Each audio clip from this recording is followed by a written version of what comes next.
उद्धव ठाकरेंच्या शिवसेनेत बुधवारी पडलेली फूट हा सध्या महाराष्ट्राच्या राजकीय वर्तुळातला चर्चेचा विषय ठरला आहे। एकीकडे ठाकरेंचे 6 खासदार फुटल्याचे दावे सर्वच ठिकाणी केले जात असताना दुसरीकडे त्यातही 2 खासदारांनी अद्याप लोकसभा अध्यक्षांना पाठवायच्या पत्रावर सह्याच केल्या नसल्याचा दावाही केला जात आहे। या पार्श्वभूमीवर नेमकी फूट पडली आहे की नाही आणि पडली असल्यास किती खासदार फुटले याबाबत मोठा संभ्रम निर्माण झालेला आहे। या सगळ्यामुळे ठाकरे सेनेतील अंतर्गत असंतोष पुन्हा एकदा समोर येत असून 6 खासदारांच्या स्वतंत्र भूमिकेच्या चर्चेमुळे उद्धव ठाकरे यांच्या नेतृत्वावर प्रश्न उपस्थित होत आहे। आमदारांच्या बंडानंतर आता खासदारांमधील नाराजीमुळे पक्षासमोर संघटनात्मक आणि राजकीय अस्तित्वाचे नवे आव्हान उभे राहिले आहे। उद्धव बाळासाहेब ठाकरे पक्षासमोर आज उभे राहिलेले संकट हे केवळ 4-6 खासदारांच्या संभाव्य फुटीपुरते मर्यादित नाही। हा प्रश्न पक्षाच्या राजकीय अस्तित्वाचा, नेतृत्वावरील विश्वासाचा आणि संघटनात्मक ताकदीचा बनला आहे। पाहूया त्याबद्दलची सविस्तर माहिती। नमस्कार, मी जान्हवी आणि आपण पाहत आहात टाइम महाराष्ट्र। एकेकाळी महाराष्ट्राच्या राजकारणावर प्रभाव टाकणारी शिवसेना आज स्वतःची ओळख टिकवण्याच्या लढाईत उभी आहे। उद्धव बाळासाहेब ठाकरे पक्षासमोरील आज उभे राहिलेले संकट हे केवळ 4-6 खासदारांच्या संभाव्य फुटीपुरते मर्यादित नाही। हा प्रश्न पक्षाच्या राजकीय अस्तित्वाचा, नेतृत्वावरील विश्वासाचा आणि संघटनात्मक ताकदीचा बनला आहे। भविष्यात हा पक्ष पुन्हा एकसंध होईल की आणखी गटांमध्ये विभागला जाईल हे पुढील काळात स्पष्ट होईल। मात्र या संपूर्ण घडामोडींनी भारतीय राजकारणाला एक महत्त्वाचा संदेश दिला आहे। तो म्हणजे वारसा नेतृत्व मिळून देऊ शकतो, पण कार्यकर्त्यांचा विश्वास आणि संघटन टिकवण्यासाठी सातत्यपूर्ण संवाद, मजबूत नेतृत्व आणि राजकीय व्यवस्थापन आवश्यक असतं। शिवसेनेसमोरचा सध्याचा प्रश्न केवळ 6 खासदारांच्या संभाव्य फुटीपुरता मर्यादित नाहीये, तर तो पक्षाच्या अस्तित्वाशी जोडला गेला आहे। गेल्या 3 वर्षात शिवसेनेत आमदारांची बंडखोरी, पक्षाचे नाव आणि धनुष्यबाण चिन्ह गमावणं आणि आता खासदारांमध्येही असंतोष वाढल्याने उद्धव ठाकरे यांच्या नेतृत्वावरच प्रश्न निर्माण होत आहेत। याआधी बाळासाहेबांच्या काळातही फूट झाली होती, पण पक्ष टिकला होता। शिवसेनेच्या इतिहासात मतभेद नवीन नाहीत, कारण मंत्री छगन भुजबळ, नारायण राणे, राज ठाकरे यांच्यासारख्या मोठ्या नेत्यांनी पक्ष सोडला होता। मात्र बाळासाहेब ठाकरे यांच्या करिश्माई नेतृत्वामुळे पक्ष संघटित राहिला। कार्यकर्त्यांपासून आमदार खासदारांपर्यंत सर्वांवर बाळासाहेबांचा भावनिक प्रभाव होता। आता उद्धव ठाकरेंच्या काळात देखील शिवसेनेचे 2 गट पडले।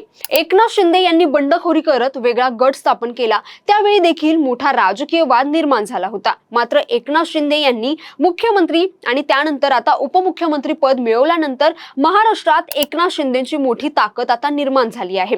भाजप नंतर महाराष्ट्रात दुसऱ्या नंबरचा पक्ष म्हणून शिवसेना शिंदे गट असल्याचं बोललं जातंय। या सगळ्यात आधी आमदार फुटले, त्यानंतर आता खासदार फुटल्याच्या चर्चा, त्यामुळे उद्धव ठाकरे यांच्या नेतृत्वावर पुन्हा एकदा प्रश्नचिन्ह उपस्थित झालं आहे।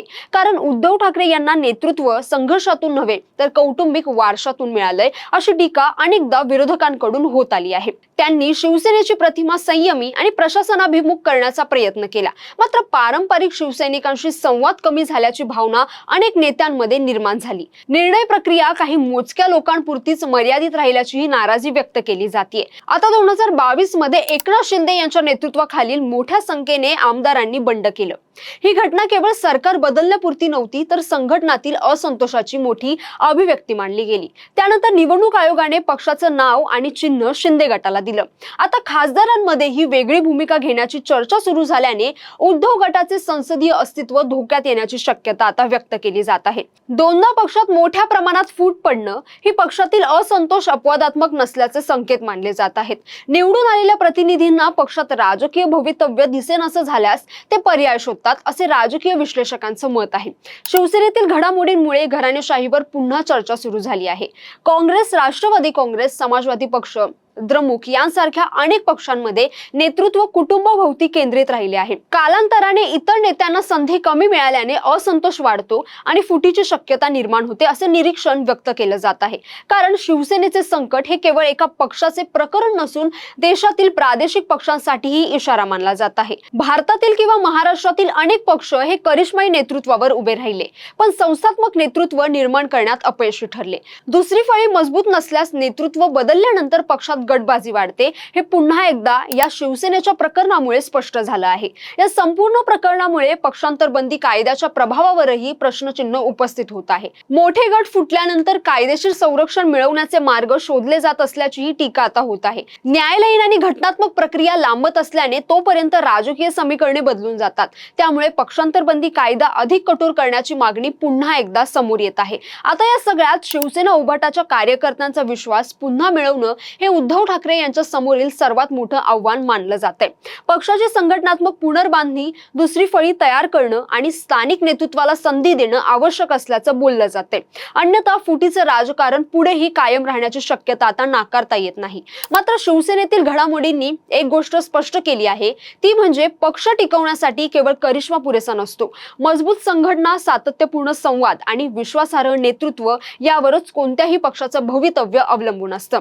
तर तुम्हाला या सगळ्या प्रकरणाबद्दल काय वाटतं? तुमचं मत आम्हाला नक्की कमेंट करून कळवा आणि हा व्हिडिओ आवडला असेल तर लाईक करा, शेअर करा आणि चॅनलला सबस्क्राईब करायला विसरू नका। धन्यवाद।